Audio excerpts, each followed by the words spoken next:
Hello YouTubers, welcome back to the tutorial. So మనం last వీడియోలో మనకు కావాల్సిన సర్వీసెస్ అన్ని సెటప్ చేయడం చూసాం కదా. సో ఈ వీడియోలో మనం మా లాస్ట్ వీడియోలో మాట్లాడుకున్న ఈ లాగిన్ అప్లికేషన్ ఎలా డాకర్లో రన్ చేయాలో చూద్దాం. నేను ఆల్రెడీ ఈ అప్లికేషన్ కోడ్ రాశాను. సో ఈ అప్లికేషన్ నేను నా లోకల్లో రన్ చేసి చూపిస్తాను ఎలా ఉంటుందా అని. దాని తర్వాత మనం దీన్ని డాకర్లో రన్ చేద్దాం. ఓకే. సో నా లోకల్ హోస్ట్ 80లో ఆల్రెడీ రన్ అవుతుంది application. So local host 80 hit చేయగానే నాకు పేజ్ రావాలి. సో రిజిస్టర్ చేస్తే ఇది ఒక నేమ్ ఇస్తాను అండ్ ఏదో పాస్వర్డ్ ఇచ్చి సో రిజిస్టర్ అయిపోయింది.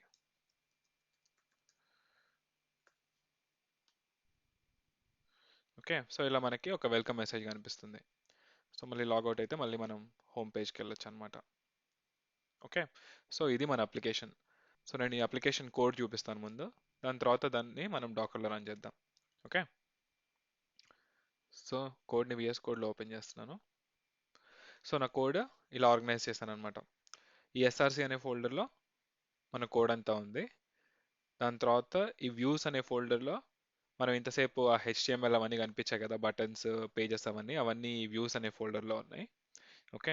సో మనం డాకర్ మీద ఎక్కువ ఫోకస్ చేద్దాం. ఈ వ్యూ రెండరింగ్ ఇవన్నీ అంత ఇంపార్టెంట్ కాదు మన ట్యూటోరియల్కి. అండ్ నెక్స్ట్ ఏంటి అంటే ఈ env.js అనే ఫైల్లో నేను లాస్ట్ వీడియోలో చెప్పినట్టు మనం ఈ database host names, user name, password ఇవన్నీ ఎన్వైరన్మెంట్ వేరియబుల్స్గా సెట్ చేసుకోవచ్చు అని చెప్పాం కదా ఫాస్ట్ డిప్లాయ్మెంట్స్కి. సో అలాగే మన హోస్ట్ నేమ్, ఇక్కడ నేను మైసీక్వెల్ హోస్ట్ వాడుతున్నా కాబట్టి MySQL host name, database name, login user, login password ఇవన్నీ ఎన్వైరన్మెంట్ వేరియబుల్స్లో తీసుకుంటున్నా. అండ్ ఆల్సో మన సర్వర్ ఏ పోర్ట్లో ఆ పోర్ట్ నెంబర్. ఓకే. సో ఇప్పుడు సర్వర్ పోర్ట్ అనే ఎన్వైరన్మెంట్ వేరియబుల్ సెట్ అయితే ఆ వాల్యూ ఉంటుంది, or else it will take 9999. మనం ఈ వాల్యూ సెట్ చేయకపోతే డిఫాల్ట్గా 9999 తీసుకుంటుంది అనమాట. ఓకే. అది మన ఎన్వైరన్మెంట్ డాట్ జేఎస్ అనే ఫైల్లో ఉన్నాయి. అండ్ నెక్స్ట్ మన సర్వర్ డాట్ జేఎస్ ఫైల్కి వస్తే యాజ్ యూజువల్ మనం ఎక్స్ప్రెస్ వాడుతున్నాం అనమాట. సో మన సర్వర్ స్టార్ట్ చేయడానికి నెక్స్ట్ ఏంటిది అంటే ఈ లైబ్రరీ పేరు ఎక్స్ప్రెస్ హ్యాండిల్ బార్స్. ఇది ఎందుకు అంటే ఇంతసేపు మనకి హెచ్టిఎంఎల్ పేజెస్ కనిపించాయి కదా, ఆ వ్యూస్ని రెండర్ చేసే లైబ్రరీ అనమాట. నెక్స్ట్ ఏంటి కుకీ పార్సర్. కుకీ పార్సర్ ఎందుకు వాడతాము అంటే మనం కుకీస్ సెట్ చేయడానికి, కుకీస్ రీడ్ చేయడానికి యూజ్ చేసే లైబ్రరీ కుకీ పార్సర్ అనమాట. నెక్స్ట్ ఏంటంటే బాడీ పార్సర్ లైబ్రరీ. ఈ బాడీ పార్సర్ లైబ్రరీ ఏంటి అంటే మనం లాగిన్ అయినప్పుడు లేకపోతే రిజిస్టర్ అయినప్పుడు మనకి రిక్వెస్ట్లో ఆ user name, email, password details వస్తాయి కదా, ఆ రిక్వెస్ట్ బాడీని పార్స్ చేయడానికి అనమాట. సో ఈ క్రిప్టో అనేది క్రిప్టోగ్రఫీ లైబ్రరీ. అది ఎందుకు అంటే మనం ఎప్పుడు డేటాబేస్లో పాస్వర్డ్స్ని క్లియర్ టెక్స్ట్లో సేవ్ చేయము. ఎందుకు అంటే ఎవరైనా డేటాబేస్కి యాక్సెస్ దొరికింది అనుకోండి, మన పాస్వర్డ్స్ అన్ని కనిపిస్తాయి కాబట్టి. సో ఎప్పుడు పాస్వర్డ్స్ని హ్యాష్ చేసి కానీ ఆర్ ఎల్స్ ఎన్క్రిప్ట్ చేసి కానీ సేవ్ చేస్తాం డేటాబేస్లో. సో అందుకు యూజ్ చేసే లైబ్రరీ ఇది. ఓకే. సో ఈఎన్విలో మన ఎన్వైరన్మెంట్ వేరియబుల్స్ అన్ని env.jsలో సేవ్ చేసాం కాబట్టి దాన్ని ఇక్కడ రీడ్ చేస్తున్నాం. అండ్ నెక్స్ట్ ఏంటి మైసీక్వెల్. ఈ మైసీక్వెల్ ఎందుకు అంటే మనం మైసీక్వెల్ డేటాబేస్కి కనెక్ట్ అవ్వాలి కాబట్టి ఒక క్లయింట్ కావాలన్నమాట. సో అందుకు ఈ మైసీక్వెల్ లైబ్రరీని ఇంపోర్ట్ చేశాను. ఓకే. సో నెక్స్ట్ ఏంటి అంటే ఒక కనెక్షన్ క్రియేట్ చేయాలి. ఈ కనెక్షన్కి ఏమేమి కావాలి అంటే హోస్ట్, మైసీక్వెల్ డేటాబేస్ ఎక్కడ ఉందో ఆ హోస్ట్ నేమ్. ఓకే. అది ఎక్కడ వస్తుంది మనకి ఎన్వైరన్మెంట్ వేరియబుల్లో వస్తుంది. సో ఆ ఎంఎస్ హోస్ట్ అనే ఎన్వైరన్మెంట్ వేరియబుల్లో వస్తుంది అది. ఓకే. అండ్ నెక్స్ట్ ఏంటి user name and password. Login అవ్వాలంటే డేటాబేస్లోకి మనకి యూజర్ నేమ్, పాస్వర్డ్ కావాలి కాబట్టి ఆ యూజర్, పాస్వర్డ్. అండ్ ఆ సర్వర్లో ఏ డేటాబేస్కి కనెక్ట్ అవుతున్నామో ఆ డేటాబేస్ నేమ్ కూడా ఇవ్వాలన్నమాట. ఓకే. అవి మనం ఒక కనెక్షన్ క్రియేట్ చేసాం. సో దాని తర్వాత కనెక్ట్ చేయడానికి ట్రై చేస్తున్నాం డేటాబేస్కి. ఓకే. ఏమైనా ఎర్రర్ వచ్చింది అనుకోండి, ఒకవేళ మనం యూజర్ నేమ్, పాస్వర్డ్ ఏమైనా తప్పిస్తే ఎర్రర్ వస్తుంది. సో ఎర్రర్ లాగ్ అవుతుంది. లేకపోతే మనం జస్ట్ కనెక్టెడ్ టు డేటాబేస్ అని ఒక మెసేజ్ ప్రింట్ చేస్తున్నాం అనమాట డిబగింగ్ కోసం. ఓకే. దాని తర్వాత ఏంటి డేటాబేస్కి కనెక్ట్ అయిన తర్వాత సో ఇప్పుడు డేటాబేస్లో మనం యూజర్ డీటెయిల్స్ అన్ని సేవ్ చేయడానికి ఒక టేబుల్ కావాలి కదా. ఓకే. సో అందుకే ఇక్కడ టేబుల్ క్రియేట్ చేస్తున్నాం. ఏంటి లాగిన్ అనే ఒక టేబుల్ క్రియేట్ చేస్తున్నాం. దాంట్లో email, first name, last name, password ఇవన్నీ ఉంటాయి అన్నమాట. ఓకే. సో దానికి టేబుల్ క్రియేట్ చేసాం. దాని తర్వాత ఇందాక ఏం చెప్పాను, పాస్వర్డ్స్ అవన్నీ ఎప్పుడు మనం ప్లెయిన్ టెక్స్ట్లో సేవ్ చేయమని చెప్పాను కదా. సో దానికి ఒక యూటిలిటీ మెథడ్ అనమాట, జస్ట్ ఒక హ్యాష్ క్రియేట్ చేయడానికి. అండ్ నెక్స్ట్ మన సర్వర్ని సెటప్ చేయాలి.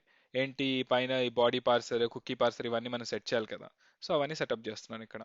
అండ్ నెక్స్ట్ ఏంటి అంటే వ్యూ ఇంజన్. మన వ్యూ ఇంజన్ ఏం అనుకున్నాం, హ్యాండిల్ బార్స్ అని చెప్పి అన్నా కదా, అది సెటప్ చేసి ఏ టైప్ ఆఫ్ ఫైల్స్కి సెర్చ్ చేయాలి అని.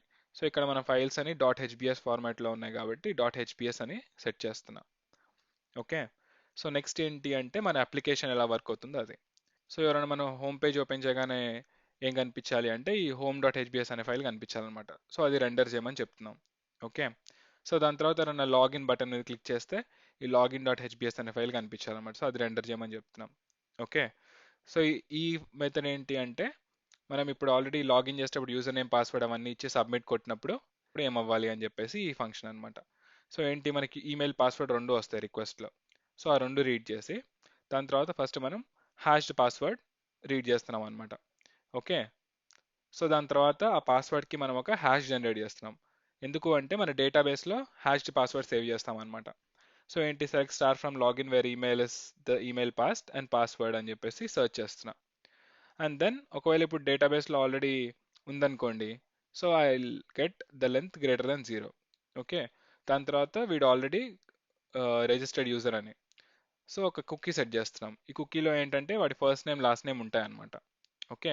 And then we will redirect them to slash profile అనే పేజ్కి రీడైరెక్ట్ చేస్తున్నాం. అక్కడ వెల్కమ్ మెసేజ్ కనిపిస్తుంది. ఒకవేళ యూజర్ లేడు అనుకోండి డేటాబేస్లో, ఎల్స్ కేసులోకి వెళ్తుంది. ఏం చేస్తుందంటే ఇన్వాలిడ్ యూజర్ నేమ్ పాస్వర్డ్ అని చెప్పేసి ఎర్రర్ మెసేజ్ చూపిస్తుంది అనమాట. ఓకే. సో అది లాగిన్ కేస్. నెక్స్ట్ ఏంటి రిజిస్ట్రేషన్ కేస్. సో ఎవరన్నా మన రిజిస్ట్రేషన్ పేజ్ ఓపెన్ చేయగానే ఏం కనిపించాలి అంటే స్లాష్ రిజిస్టర్కి ఈ రిజిస్టర్ డాట్ హెచ్బిఎస్ అనే ఫైల్ రెండర్ అవ్వాలని చెప్పి చెప్తున్నాం. ఎవరన్నా రిజిస్ట్రేషన్లో సబ్మిట్ చేసినప్పుడు ఏం చేయాలి అంటే సేమ్ లాగిన్ లానే మనకి ఫీల్డ్స్ అన్నీ వస్తాయి రిక్వెస్ట్లో. Last name, first name, password, confirm password అని. సో ముందు మనం ఏం చెక్ చేయాలి అంటే ఆల్రెడీ యూజర్ ఉన్నాడా లేదా డేటాబేస్లో అని చెక్ చేస్తాం. సో ఆల్రెడీ ఉన్నాడు అంటే మనం will throw an error saying user already registered. లేదనుకోండి then we create hash password and save the user to the database. Hash password create చేస్తున్నాం వాడిచ్చిన పాస్వర్డ్ నుంచి. దాని తర్వాత ఇన్సర్ట్ క్వెరీ ఎందుకు అంటే డేటాబేస్లో వాల్యూస్ సేవ్ చేయడానికి. Right. So insert into all these values in the database. Okay. And then next ఏంటి అంటే ప్రొఫైల్ పేజ్ ఓపెన్ అయినప్పుడు, ప్రొఫైల్ పేజ్ ఓపెన్ అయ్యే ముందు ఏంటి మనం కుకీ చూడాలన్నమాట. కుకీ సెట్ అయిందా లేదా, వీడు ఆథెంటికేటెడ్ యూజరా కాదా అని చెక్ చేస్తున్నాం. So before getting to profile page it will read the cookie. Okay. So ఆ కుకీ ఉంటే రిక్వెస్ట్ డాట్ యూజర్ అనే దాంట్లో కుకీ వాల్యూస్ రీడ్ చేస్తున్నాం. ఉందనుకోండి సో ప్రొఫైల్ పేజ్ రెండర్ అవుతుంది. వెల్కమ్ అని చెప్పేసి ఆ user name I mean welcome అని చెప్పేసి ఫస్ట్ నేమ్ లాస్ట్ నేమ్ కనిపిస్తుంది. లేదనుకోండి వాడేంటి లాగిన్ అవ్వనట్టు. So we'll redirect to login page, please login to continue అనేసి. ఓకే. సో లాస్ట్ ఏంటి logout functionality. So logout click చేసినప్పుడు ఏమవ్వాలి, సో మనం లాగిన్ అయినప్పుడు ఏదైతే కుకీ సెట్ చేస్తామో అది క్లియర్ చేసేయాలన్నమాట. సో క్లియర్ కుకీ చేసి దాని తర్వాత వాడిని లాగిన్ పేజ్కి మళ్ళీ రీడైరెక్ట్ చేస్తాం సక్సెస్ఫుల్లీ లాగ్డ్ అవుట్ అనేసి. Okay. And finally we are starting the server. And అది ఇక్కడ మన సర్వర్ పోర్ట్లో మనకి వాల్యూ వస్తుంది అనమాట ఎన్వైరన్మెంట్ వేరియబుల్లో. అండ్ దెన్ ఆ పోర్ట్లో మన సర్వర్ స్టార్ట్ అవుతుంది. ఓకే. సో ఇది మన అప్లికేషన్. రైట్. సో నెక్స్ట్ ఏంటి మనం ఒక డాకర్ ఫైల్ రాయాలన్నమాట, ఎందుకంటే మన అప్లికేషన్ డాకర్లో రన్ చేయడానికి. సో డాకర్ ఫైల్ ఏంటి, సిమిలర్ మనం ముందు రాసిన అప్లికేషన్స్ లానే same, everything is same, just ఇక్కడ మన వర్క్ డైరెక్టరీ ఒకటి లాగిన్ యాప్ అని చేంజ్ చేశాను. Right. So Docker file setup అయిపోయింది. సో మనం ఇక్కడ మిస్ అవుతుంది ఏంటి అంటే ఒక మైసీక్వల్ సర్వర్ అనమాట. ఓకే. సో మనం లోకల్లో రన్ చేయడానికి ఏం యూస్ చేయొచ్చు అంటే we can use Docker Compose. Right. So ఒక డాకర్ కంపోజ్ ఫైల్ రాస్తున్నా, dot YML. Okay. So first ఏంటి వర్జన్ మెన్షన్ చేయాలి, మన వర్జన్ 3. ఓకే. అండ్ తర్వాత సర్వీసెస్. రైట్. సో మన సర్వీసెస్ నేమ్ ఏమి ఇద్దాం, MySQL server. Okay. Or else yeah MySQL server. Next image, ఏ ఇమేజ్ వాడదాం, మై సీక్వల్ 5.7 ఇమేజ్ వాడదాం. ఓకే. దాని తర్వాత ఇక్కడ మనం మైసీక్వెల్ డేటాబేస్లో వెళ్ళి చెక్ చేద్దాం డాకర్ హబ్లో మైసీక్వెల్ సర్వర్ ఎలా సెటప్ చేయాలి అని. సో MySQL Docker hub. Okay. So MySQL run చేయాలి అంటే ఇక్కడికి వచ్చి చెక్ చేసుకోవచ్చు అనమాట మనం. ఓకే. సో ఇక్కడ చూడండి Docker Compose file already example ఒకటి ఇచ్చాడు. ఏమి ఇవ్వాలి అంటే మనం ఎన్వైరన్మెంట్ వేరియబుల్ సెట్ చేయాలి. ఏంటి, రూట్ పాస్వర్డ్కి ఎన్వైరన్మెంట్ వేరియబుల్ సెట్ చేయాలి. And there is also one more called MySQL database. అంటే ఇది మన కోసం డేటాబేస్ ఆల్రెడీ క్రియేట్ చేస్తుంది అనమాట. ఓకే, ఈ వేరియబుల్ పాస్ చేస్తే. సో మనం MySQL రూట్ పాస్వర్డ్ ఇంకా MySQL database environment variables set చేద్దాం. సో జస్ట్ ఇక్కడ నుంచి ఇది కాపీ చేస్తున్నాను.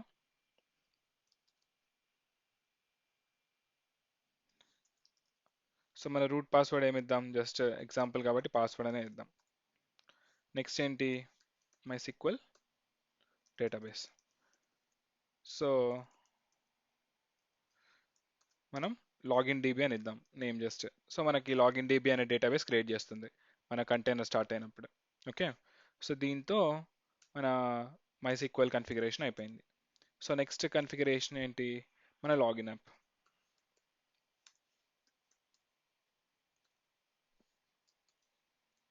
ఓకే, సో మనం ఏం చేయాలి, ఇక్కడ బిల్డ్ చేయాలి image. So Docker file name is Docker file and next thing is context. So రెండు సేమ్ ఫోల్డర్లో ఉన్నాయి కాబట్టి Docker Compose and Docker file. So it is dot slash, right. So దాని తర్వాత కొన్ని ఎన్వైరన్మెంట్ వేరియబుల్స్ సెట్ చేద్దాం. మనం ఏమేమి అనుకున్నాం, ఎన్వైరన్మెంట్ వేరియబుల్స్ 4 ఉన్నాయి మనకి. ఒకటేంటి, MS host, MS database, user, password and server port. 5 ఉన్నాయి యాక్చువల్లీ. ఓకే, సో ఇవన్నీ సెట్ చేద్దాం.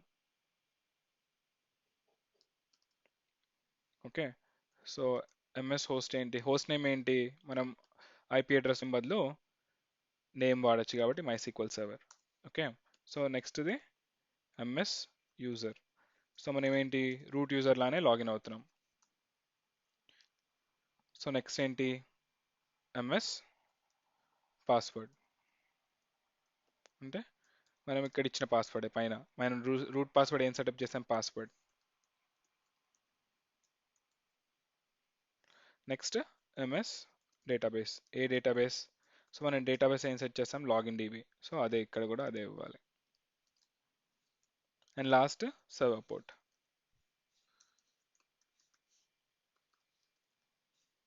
ఓకే, సో ఏమిద్దాం, 999 అని ఇద్దాం, లేకపోతే 8888 ఇద్దాం. Right, and finally port mapping. So మనం ఏమనుకున్నాం, అప్లికేషన్ షుడ్ రన్ ఆన్ 80 అనుకున్నాం. So we have to give 80 mapping to 8888. Okay, so ఇంకోటి లాస్ట్ ఏంటి, మనం డిపెండ్స్ ఆన్. సో మనం దేని మీద డిపెండ్ అవుతున్నాం, MySQL సర్వర్, రైట్. సో మన MySQL సర్వర్ కూడా అయిపోయింది. సో ఇప్పుడు మన డాకర్ ఫైల్ సెటప్ అయిపోయింది కాబట్టి వెళ్ళి మనం రన్ చేద్దాం. ఓకే, సో ls చేస్తే మన సోర్స్ ఉంది, వ్యూస్ ఉంది, package dot JSON, Docker Compose dot YAML, Docker file అన్నీ ఉన్నాయి, రైట్. సో నెక్స్ట్ మనం ఏం చేయాలి, so Docker Compose up minus build.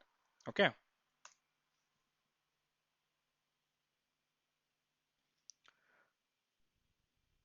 So మన లాగిన్ యాప్ బిల్డ్ అవుతుంది, బిల్డ్ అయింది. ఇక్కడ సక్సెస్ఫుల్గా లాగిన్ యాప్ బిల్డ్ అయిపోయింది, ఇమేజ్ ట్యాగ్ అయింది అండ్ MySQL సర్వర్ స్టార్ట్ అయింది. అండ్ మనకి ఎర్రర్ వచ్చింది. ఓకే, ఏంటి ఎర్రర్ ఏంటి అంటే మన server was not able to connect to MySQL server అనమాట. That is the error. Okay, ఎందుకు అంటే MySQL server container already start అయింది, బట్ ఆ MySQL సర్వర్ ఇంకా స్టార్ట్ అవ్వలేదు. చూడండి, ఇంకా ఇది రన్ అవుతూనే ఉంది. MySQL సర్వర్ స్టార్ట్ అవ్వలేదు ఆ కంటైనర్ లోపల. సో ఈ ప్రాబ్లం చాలాసార్లు ఫేస్ చేస్తాం అనమాట మనం. ఏంటి, కంటైనర్ స్టార్ట్ అయింది కానీ ఆ కంటైనర్ లోపల అప్లికేషన్ ఇంకా స్టార్ట్ అవ్వలేదు. ఓకే, సో అలాంటి వాటి కోసం మనం ఏం చేయాలి అంటే వీ హ్యావ్ టు వెయిట్ అనమాట. మన అప్లికేషన్ ఒక డాకర్ కంటైనర్లో ఉండే MySQL సర్వర్ స్టార్ట్ అయ్యే వరకు మన అప్లికేషన్ స్టార్ట్ అవ్వకూడదు. ఓకే, సో దానికి కొన్ని వర్క్ అరౌండ్స్ ఉన్నాయన్నమాట. మనమే ఒక స్క్రిప్ట్ రాయొచ్చు. మనమే ఒక స్క్రిప్ట్ రాసి ఏంటి అంటే మన అప్లికేషన్ స్టార్ట్ అయ్యే ముందు చెక్ చేస్తూ ఉండొచ్చు అనమాట, MySQL సర్వర్ స్టార్ట్ అయిందా లేదా, MySQL సర్వర్ స్టార్ట్ అయిందా లేదా అని. ఓకే, అదొక అప్రోచ్ ఉంది. ఓకే, అండ్ సెకండ్ అప్రోచ్ ఏంటంటే ఆల్రెడీ ఇది ఇష్యూ చాలా మంది ఫేస్ చేశారు కాబట్టి వాళ్ళు ఆల్రెడీ కొన్ని సొల్యూషన్స్ కనిపెట్టారు అనమాట.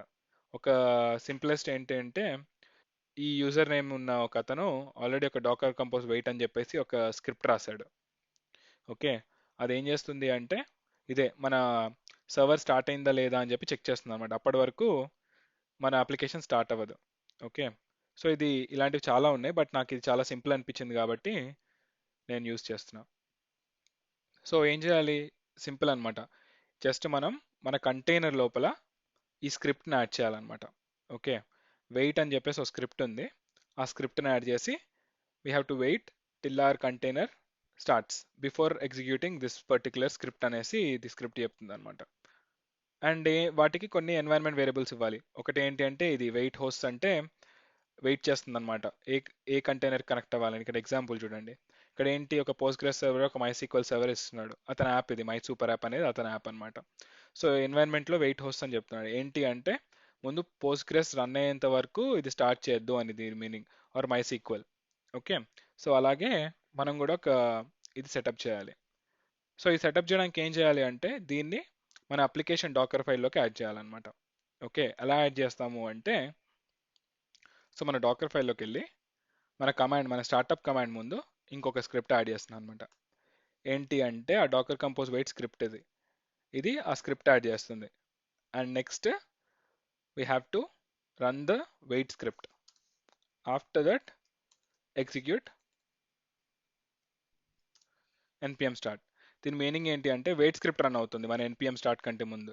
ఓకే, సో ఈ వెయిట్ స్క్రిప్ట్ ఏం చేస్తుంది అంటే మనం పాస్ చేసిన వెయిట్ హోస్ట్ అప్ అయ్యేంత వరకు ఎగ్జిట్ అవ్వదన్నమాట.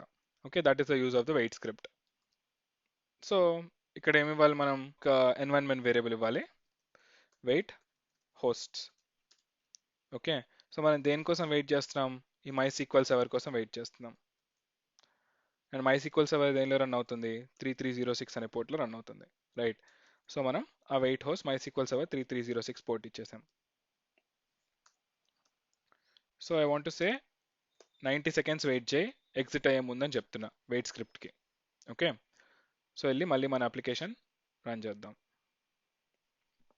డౌన్ చేద్దాం,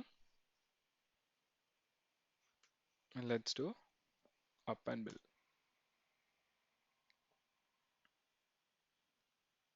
యాక్చువల్గా ఈ స్టెప్లో బిల్డ్ ఇవ్వాల్సిన అవసరం లేదు, ఎందుకంటే మన ఇమేజ్లో ఏం చేంజ్ చేయలేదు. మన చేంజెస్ అంతా డాకర్ కంపోజ్ డాట్ యామల్ ఫైల్లోనే ఉంది కాబట్టి దిస్ ఇస్ యాక్చువల్లీ అన్నెసెసరీ అనమాట. బై మిస్టేక్ నేను మైనస్ మైనస్ బిల్డ్ ఇచ్చాను, బట్ యాక్చువల్గా నాట్ నీడెడ్. ఓకే, సో మనం ఇక్కడ చూడండి మన వెయిట్ స్క్రిప్ట్ కన్ఫిగరేషన్ ఇది host to be waiting for this time out for 90 seconds. Okay, so ఇప్పుడు 90 సెకండ్స్ వెయిట్ చేస్తుంది. సో మన సర్వర్ స్టార్ట్ అయిపోయింది. ఇక్కడ చూడండి login app started on port 8888 and it's also connected to database. Okay, table also is created. Fine. So ఇప్పుడు వెళ్ళి మనం local host 80లో మన అప్లికేషన్ స్టార్ట్ అవుతుందో చూద్దాం. లోకల్ హోస్ట్ ఎందుకంటే 80 పోర్ట్ చేసాం.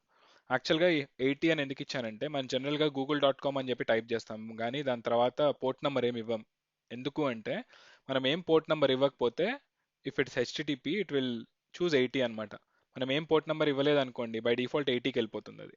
ఓకే, సో అందుకే అది డెమాన్స్ట్రేట్ చేయడానికి నేను 80కి ఇద్దామని చెప్పాను అనమాట. సో ఇక్కడ నేను చూడండి లోకల్ హోస్ట్ సెలెక్ట్ చేస్తే నాకు డైరెక్ట్గా ఆల్రెడీ 80కే రీడైరెక్ట్ అవుతుంది అనమాట. ఓకే, సో మనం రేస్ చూద్దాం ఇప్పుడు.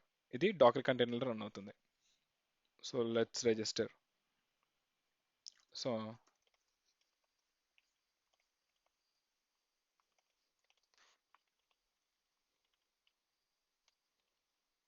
Register. Okay, so registration complete.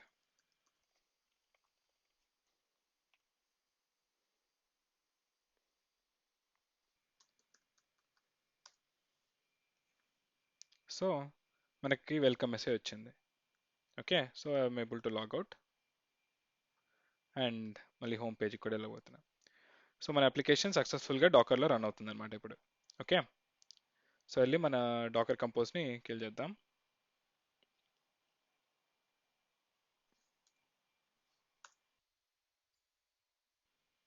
So so వెళ్ళి మనం మళ్ళీ రన్ చేస్తే మనకి ఏం రాకూడదు ఇప్పుడు.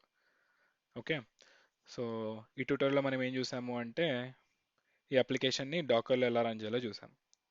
సో నెక్స్ట్ ట్యూటోరియల్లో మనం ఫస్ట్ వీడియోలో చూపించినట్టు ఈ ఫ్లో ఫాలో అవుదాం అనమాట. ఇప్పుడు ఈ కోడ్ అంతా గిట్హబ్లో పుష్ చేస్తాను, దెన్ హౌ ట్రావెస్ సిఐ ఎలా వర్క్ అవుతుంది అని చెప్పేసి చూద్దాం. And so see you next video. Bye.